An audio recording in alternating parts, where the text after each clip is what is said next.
Bonjour et bienvenue à notre culte ce matin. C'est le troisième dimanche de Carême. Et c'est bien de voir aussi les nouvelles têtes. Bienvenue parmi nous. Et c'est un plaisir que Paul ait décidé de se lancer pour la première fois à animer le culte et avec les prières et les lectures. C'est génial. Je propose, Catherine, qu'on regarde le cantique 41-37, parce que c'est peut-être un cantique qui est moins connu. Catherine m'a rassuré que c'est très facile. Donc c'est le 41-37 qu'on va chanter pour le moment de communion. Qu'est-ce qu'on fait? Tu le joues une fois?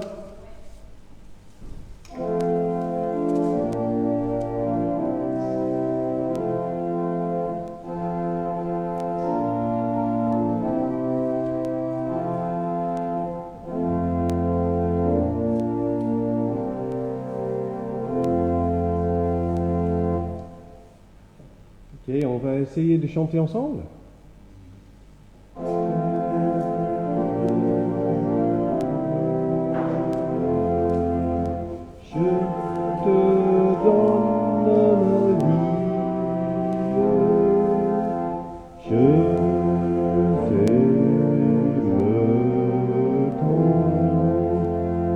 Encore une fois.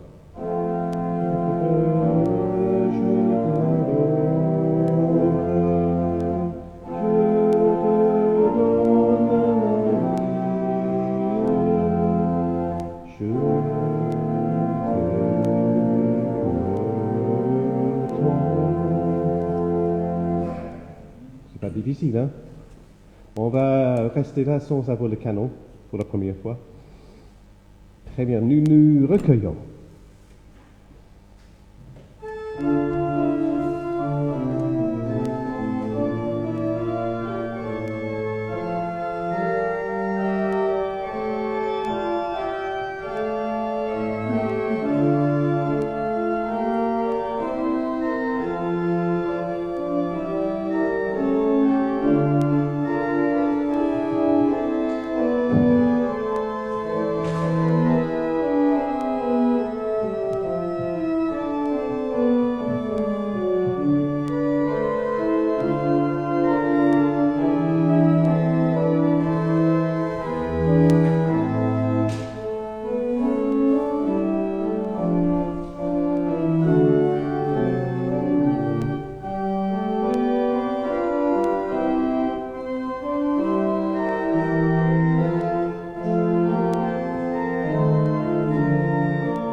Levons-nous. Car grâce et paix nous sommes donnés par notre Dieu le Père, par notre Sauveur Jésus-Christ et par le Saint-Esprit. Amen. Chantons notre premier cantique, qui est le cantique 21-8. Le cantique 21-8, et nous chanterons les 3 strophes.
Nous nous tournons vers Dieu dans la prière.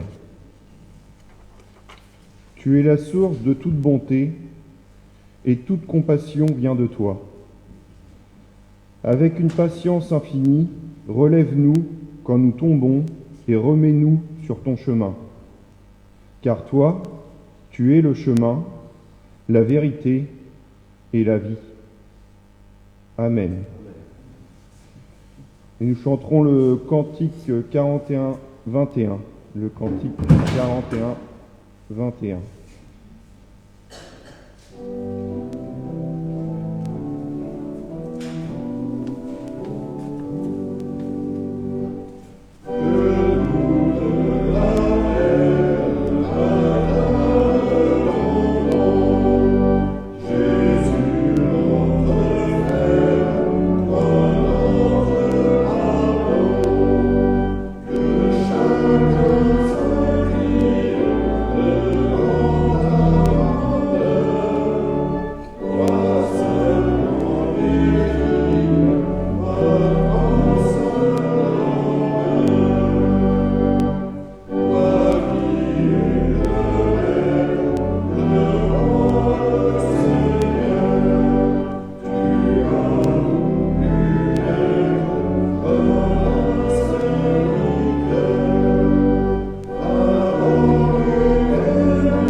Les prières de repentance, nous pouvons venir devant Dieu pour demander pardon parce que nous savons que déjà Dieu nous pardonne. Nous prions.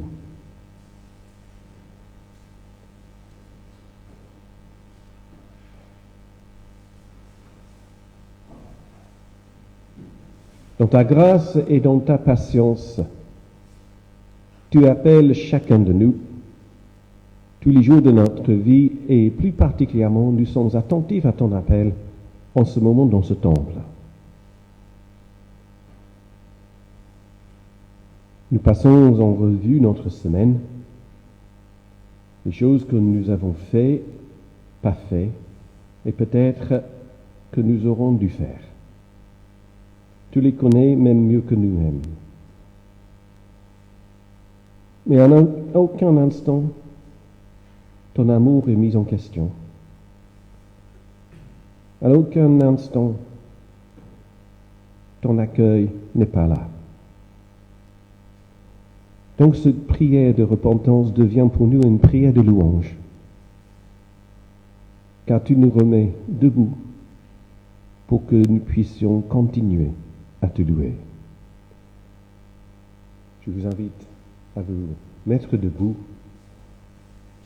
et d'ouvrir les mains pour recevoir cette grâce qui nous est accordée en cet instant par Dieu lui-même. Et nous disons ensemble Amen. Amen. Chantons ensemble le 62-79, le cantique 62-79. Thank you.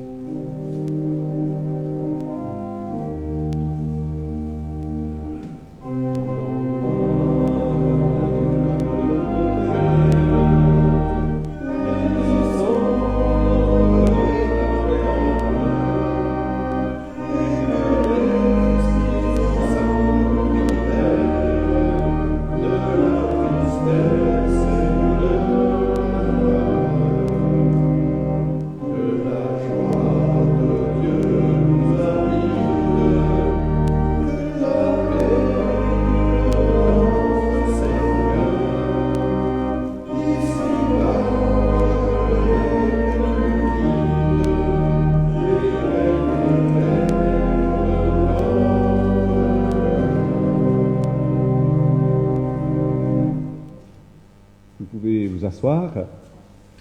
Et avant que Paul ouvre les Écritures pour nous ce matin, nous prions pour que ces paroles deviennent pour nous paroles de vie. Prions. Que les méditations de nos cœurs, que les paroles de notre bouche soient acceptables à toi, notre Seigneur. Amen.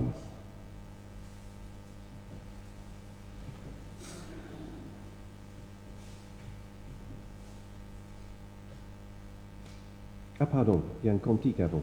Oui, c'est le 22-5. Pardon, je n'ai pas lu ce que j'ai écrit. Donc nous chantons assis le 22-5. Je me suis dit, mais pourquoi Paul ne bouge pas? Voilà.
Donc la première lecture sera dans la première lettre aux Corinthiens, le chapitre 1, les versets 22 à 25. Les Juifs demandent des signes étonnants, et ceux qui ne sont pas Juifs cherchent la sagesse.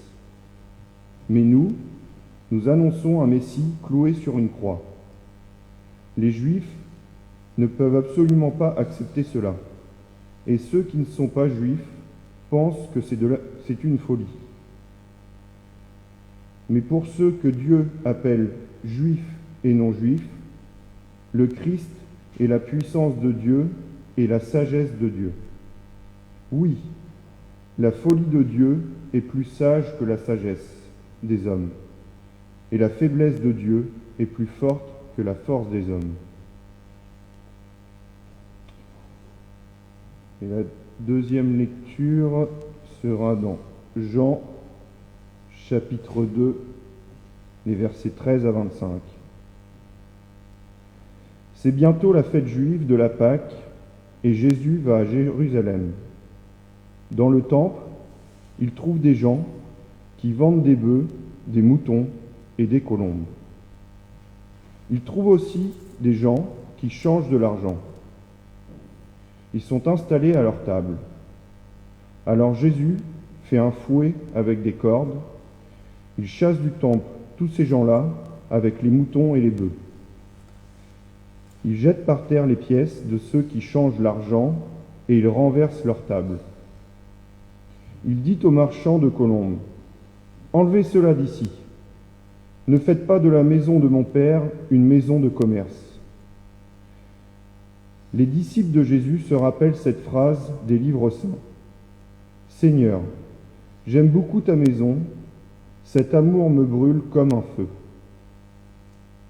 Alors, des chefs juifs disent à Jésus, « Fais un signe extraordinaire devant nous, ainsi tu nous prouveras que tu as le droit de faire cela. » Jésus leur répond, « Détruisez ce temple en 3 jours, et en 3 jours, je le remettrai debout. » Ils lui disent, « On a mis 46 ans pour construire ce temple, et toi, en 3 jours, tu vas le remettre debout ?»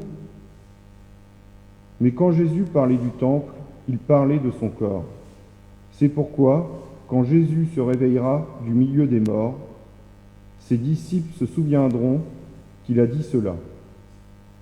Alors, ils croiront à ce que disent les livres saints et aux paroles de Jésus. Pendant la fête de la Pâque, Jésus est à Jérusalem. Quand les gens voient les signes étonnants qu'il fait, beaucoup croient en lui. Mais Jésus n'a pas confiance en eux, parce qu'il les connaît tous. Il n'a pas besoin qu'on le renseigne sur les gens. Lui, il sait ce qu'il y a dans le cœur humain.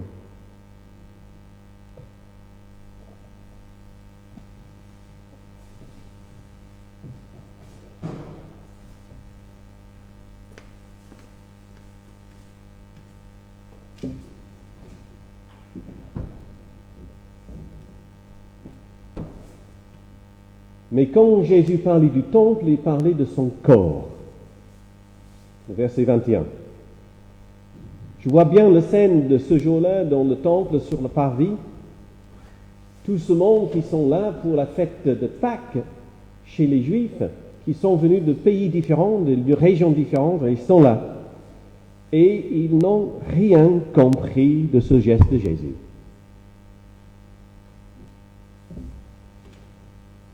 Ils étaient incapables de faire la connexion entre le temple de Jérusalem et la personne de Jésus.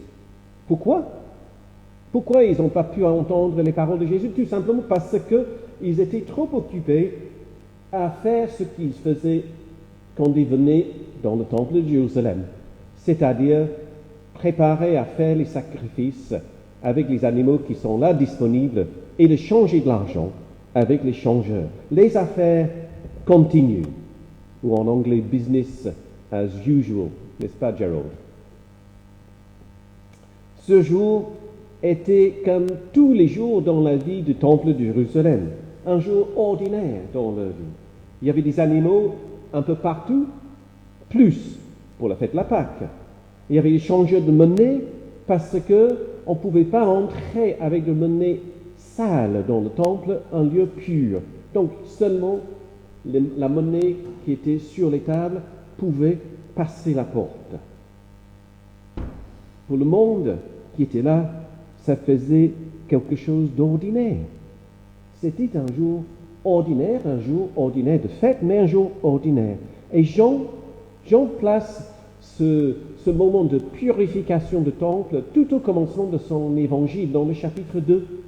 Normalement, on entend cette histoire au moment de Rameau, après l'entrée magnifique de Jésus à Jérusalem, c'est à ce moment-là que les autres évangiles nous disent qu'il retourne les tables. Mais Jean le place au commencement. Ce n'est pas pour autant de montrer la colère de Jésus que Jean le fait là. Ce n'est pas pour dire que c'est ici qu'il va faire une révolution. Ce n'est pas ce jour-là non plus que Jésus découvre ce scandale, le cocktail explosif de l'argent et la religion, ou l'escroquerie et la malhonnêteté sur le parvis du temple. Jésus était un juif. Et comme tous les juifs de son temps, il savait pertinemment ce qui se passait sur le parvis du temple. Les autorités réglaient les affaires pour que, effectivement, on puisse avoir un accès à Dieu, ou pour maintenir que Dieu soit présent dans la vie de son peuple. Jésus, ce jour-là, n'arrive pas dans le temple et dit « Zut, alors, qu'est-ce qui se passe ?» Comme s'il y avait un... Ou peut-être qu'il aurait dit un autre mot que « Zut », mais voilà. C'était ordinaire, et il savait pertinemment ce qu'il allait trouver ce jour dans le temple. Alors, quelle était sa motivation? Quelle est la mouche qu'il a piquée ce jour-là pour qu'il se retourne les tables?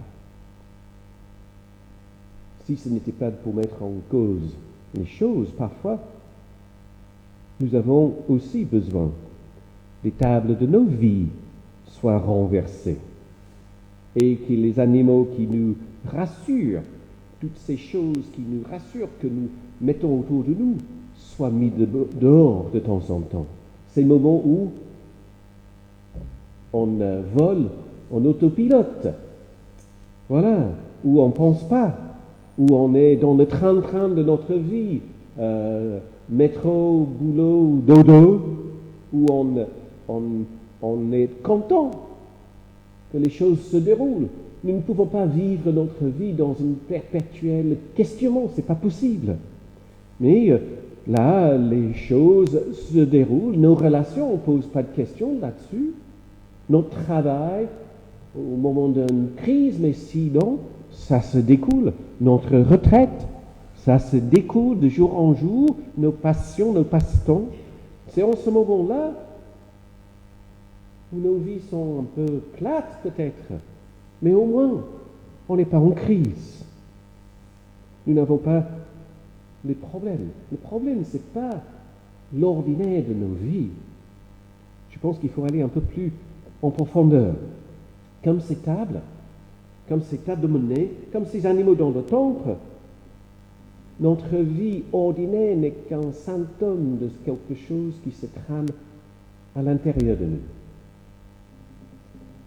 Nous hébergeons tous des forces et des puissances qui agissent en nous, qui nous poussent sur la complaisance, sur l'acceptation facile. La question sous-jacente de ce jour-là, ce n'était pas autant l'ordinaire de changer de l'argent dans le temple, mais c'était la peur au sein de notre existence, la peur que nous ressentons quand nous contemplons actuellement notre avenir. Emmanuel Macron a bien dit, c'est dur de fêter tes 20 ans en 2020. Mais c'est aussi dur de fêter tes 60 ans. 21, hein?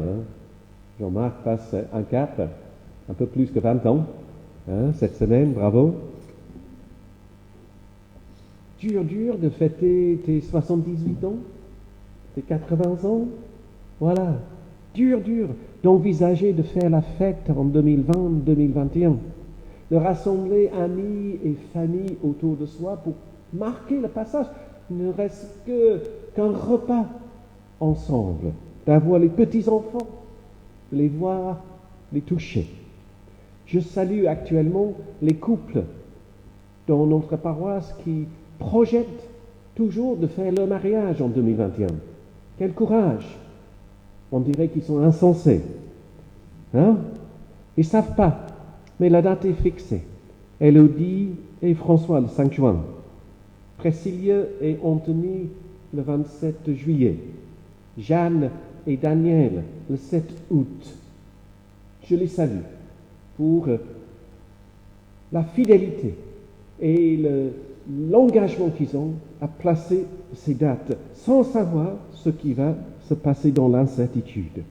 Dans nos vies et dans le monde, nous avons besoin que les choses se déroulent ordinairement. L'habitude nous apporte un sens de sécurité et de stabilité. Et nous savons depuis un an ô combien c'est frustrant, agaçant, usant, fatigant de vivre perpétuellement dans cette incertitude.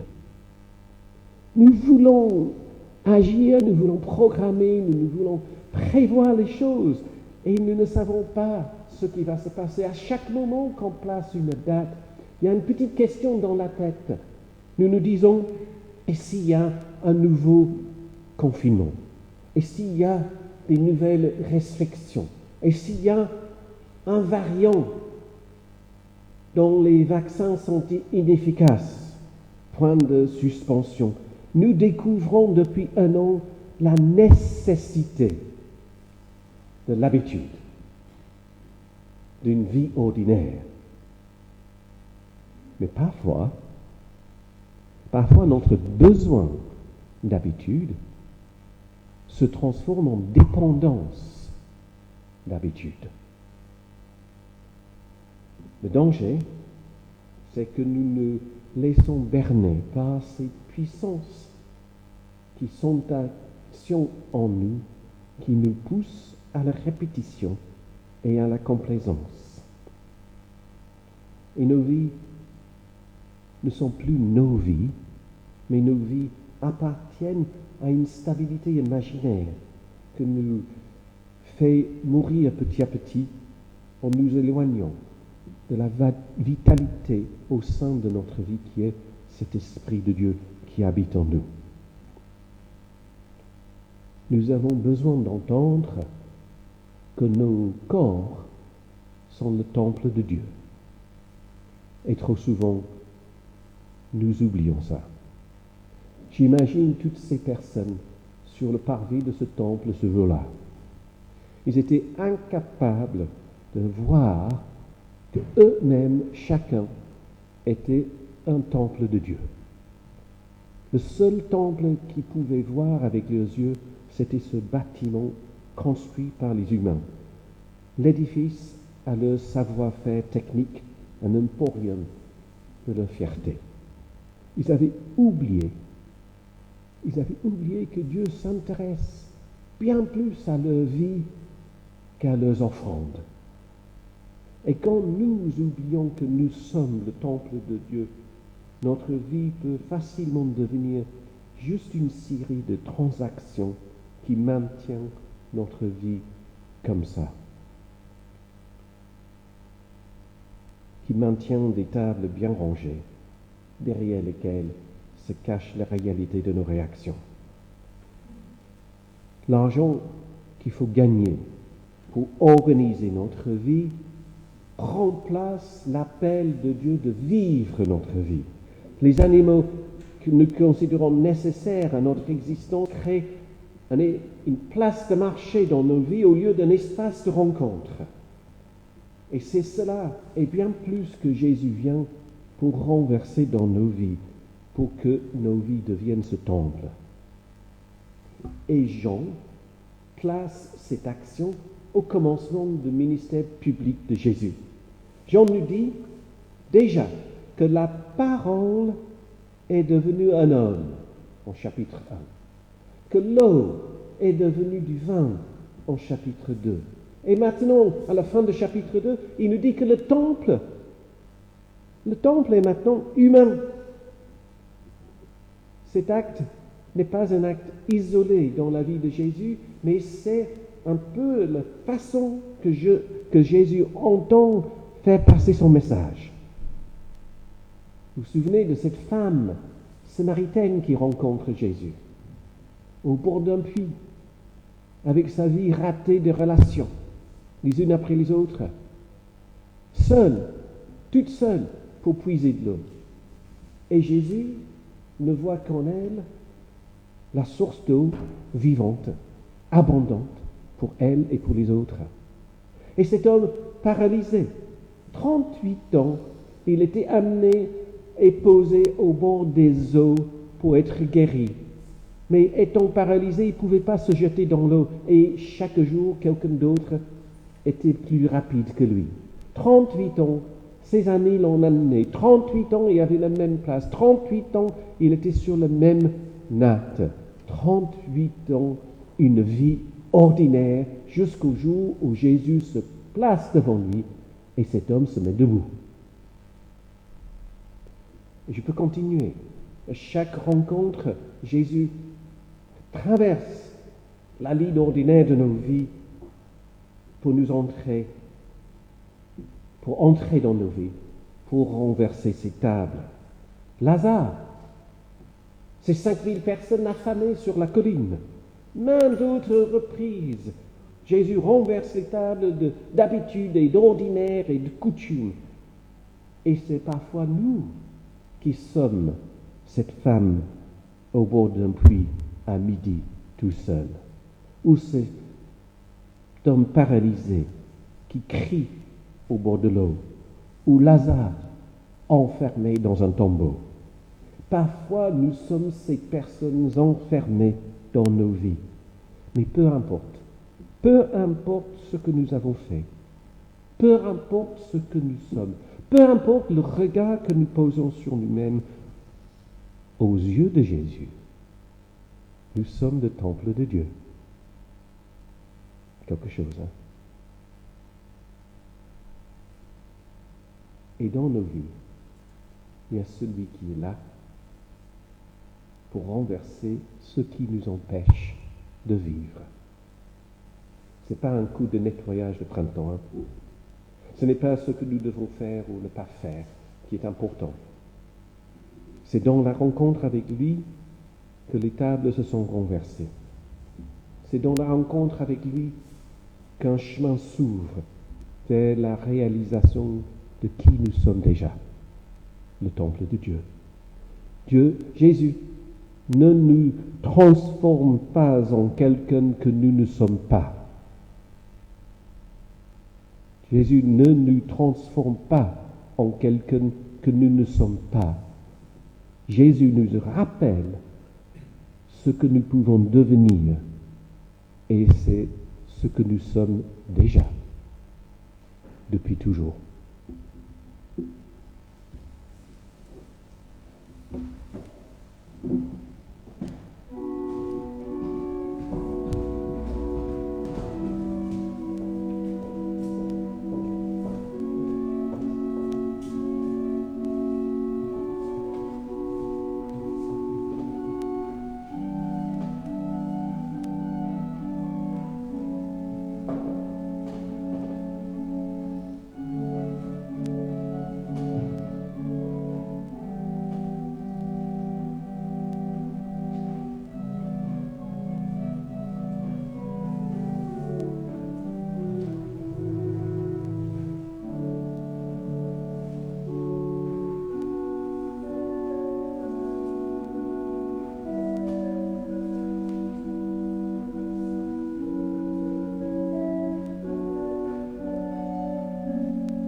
Je vous invite à vous lever pour chanter ensemble le 44-14, le cantique 44-14.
Nous restons debout pour confesser notre foi que vous trouverez au dos de votre feuille de dimanche.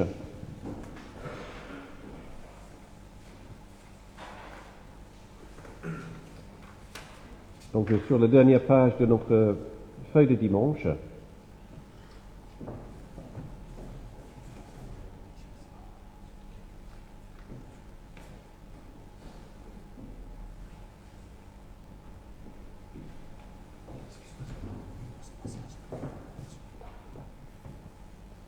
Nous confessons notre foi. Je crois en Dieu, le Tout-Puissant, celui qui me surprendra toujours. Quand je suis triste, il me fait rire. Et quand dans mes rires, j'oublie la tristesse de la vie, il transforme mes rires en pleurs. Je crois en Dieu qui change ma vie. Avec lui, jamais je ne saurai ce qui viendra. Je sais seulement que le rire l'emportera sur les fleurs. Je crois en Jésus-Christ, qui me montre l'autre en moi et moi en l'autre. Il me montre la vie comme il est, avec ses rires et avec ses pleurs. Amen. Je vous invite à vous asseoir.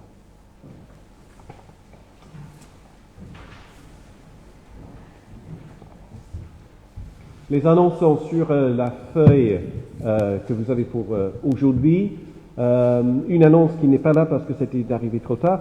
Donc nous aurons demain, nous prendrons livraison de notre équipement audiovisuel qui remplacera le téléphone portable pour mettre les cultes sur Internet.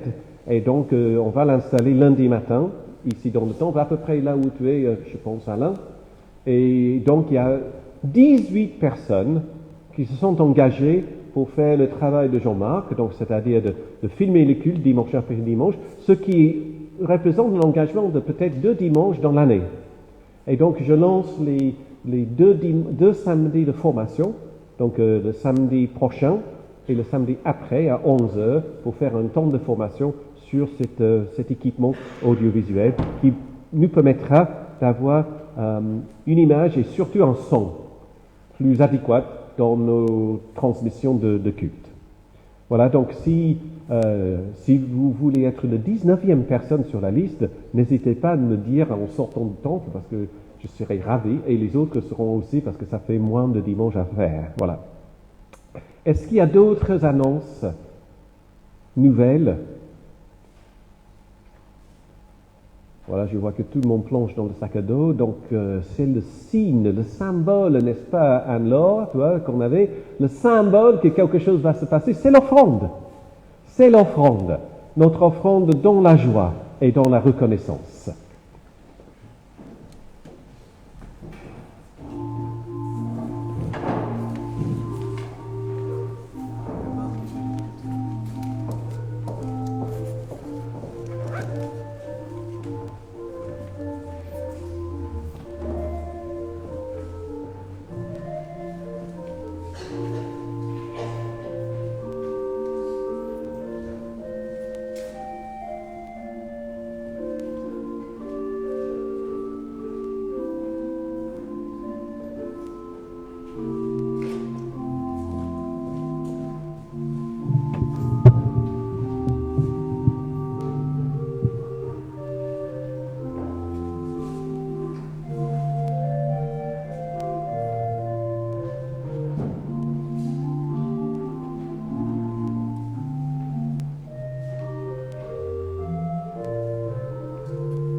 La table est ouverte à tous ceux et toutes celles qui souhaitent prendre le pain et le vin. Et au moment de faire la distribution du pain et vin, nous allons passer dans le vent devant nous pour vous servir, Christine et moi-même. Et nous vous invitons de prendre et manger le pain à ce moment-là. Nous allons passer ensuite avec les petits gobelets de vin. Et si vous ne souhaitez pas prendre le vin, les pastilles bleues sur le plateau indiquent les gobelets qui contiennent le jus de raisin. Et nous gardons notre gobelet pour pouvoir boire ensemble à ce moment-là. Je vous invite à trouver le texte de Sainte Seine qui est à l'intérieur de votre feuille de dimanche. Et je vous invite à dire avec moi les paroles qui sont en gras. Et préparez déjà le cantique 44. 14, que nous allons chanter sans que je l'annonce.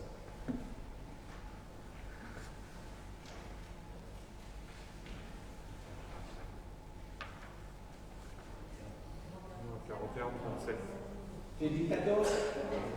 Super, merci.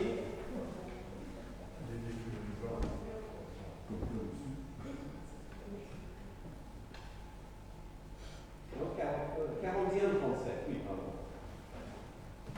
41.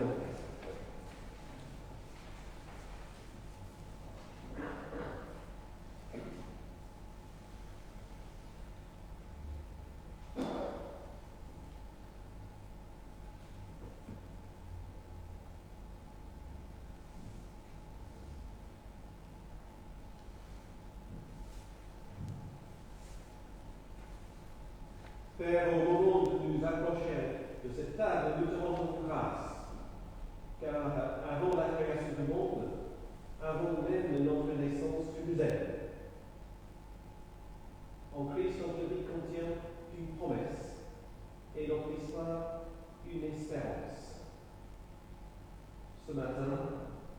devant ta table, nous faisons mémoire des paroles et des gestes de Jésus-Christ, de sa vie, de sa mort, de sa résurrection, et nous attendons son retour.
Puis il prend la coupe et rend grâce.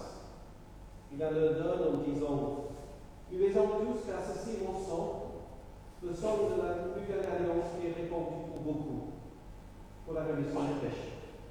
Je vous le dis désormais, je ne boirai plus de ce fruit de la vigne, jusqu'au jour où je le boirai nouveau avec vous dans le royaume de mon Père. Nous prions.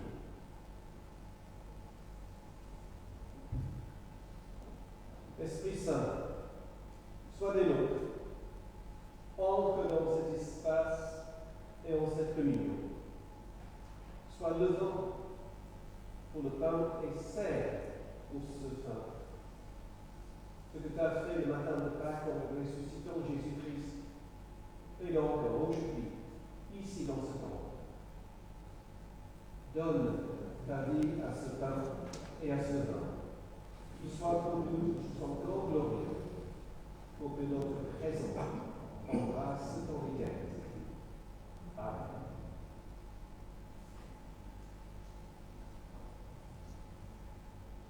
À la table de ta maison, Seigneur, il y a de la place pour tous les goûts. C'est la fête aux mille chansons, la tendresse aux mille caresses, c'est le silence aux mille échos. À la table de ta maison, il y a de la place pour toutes les couleurs.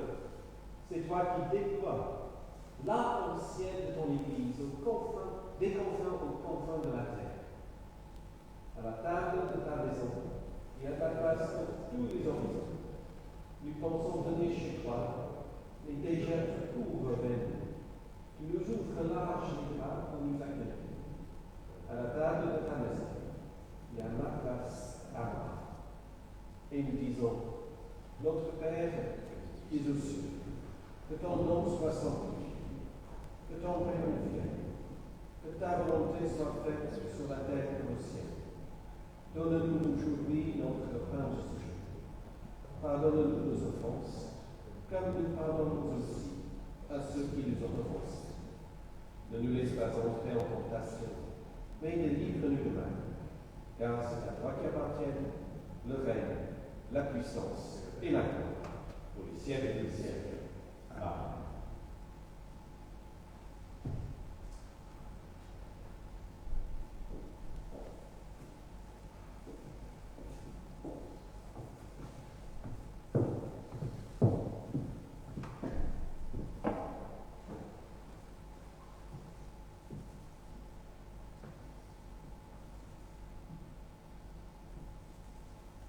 Le pain que nous rendons est communion au corps du Christ, et la coupe de bénédiction pour laquelle nous rendons grâce est communion en son sang.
Jésus dit, je suis la vigne.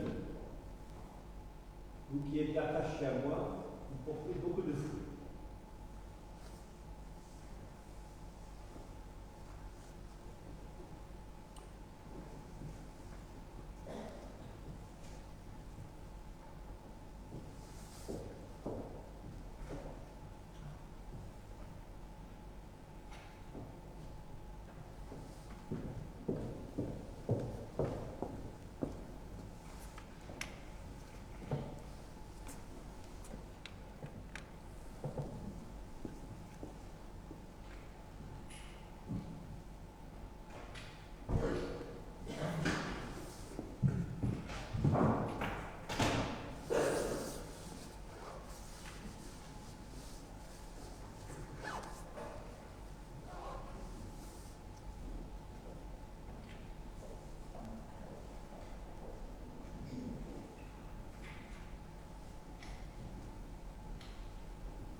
Nous prions. Merci à toi, notre Dieu, pour ce pain et ce vin, qui nourrissent notre quête d'une vie en plénitude. Toi qui te tiens dans la pâte de nos jours et qui sais combien façonner l'humain est un artisanat délicat. Apprends-nous les paroles qui vivifient, les regards qui font exister et les gestes qui redonnent confiance. Amen.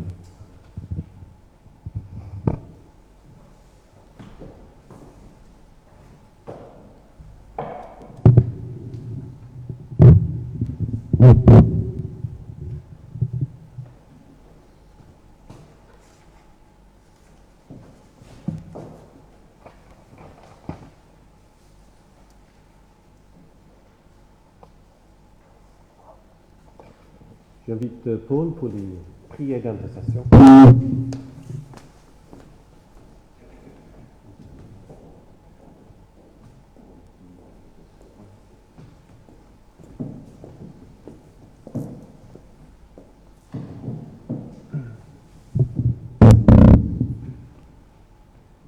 Nous prions.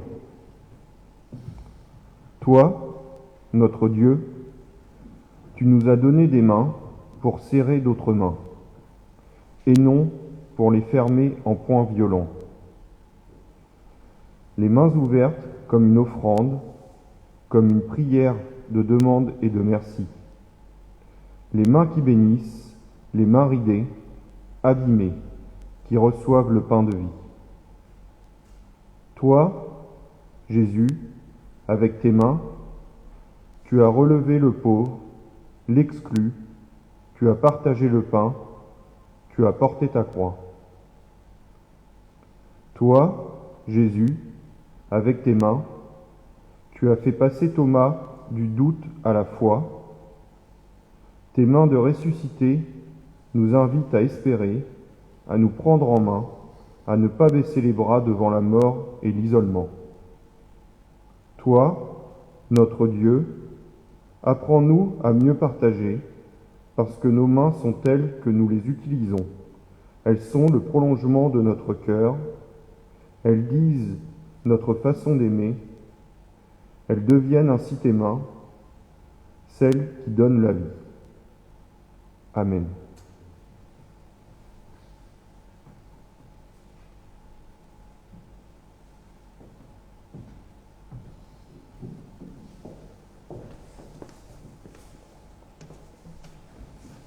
Nous avons nous chanter ensemble notre dernier cantique qui est le 35-19, le cantique 35-19.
que ton esprit nous vivifie, nous anime et nous transforme comme témoins de ton amour au nom du Père et du Fils et du Saint-Esprit. Amen.